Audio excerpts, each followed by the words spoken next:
So, ito yung pinaka-edge ng Kojopama. Marami siyang mga bato. Pero ang pinakamalupit dito yung kanilang sand. Very fine sand. So, kailangan natin maligo. Let's do this. Medyo malakas ang hangin, pero I guess kaya pa naman natin maligo. Hindi pa ganun kalamig. So, let's go. So, this is my ultimate paboritong lugar ng Shimoda. Super Tagalog, di ba? Ultimate paborito.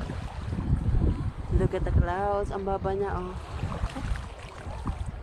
Di ba? Parang edited. Pero mababa talaga siya, guys. And let's feel this moment.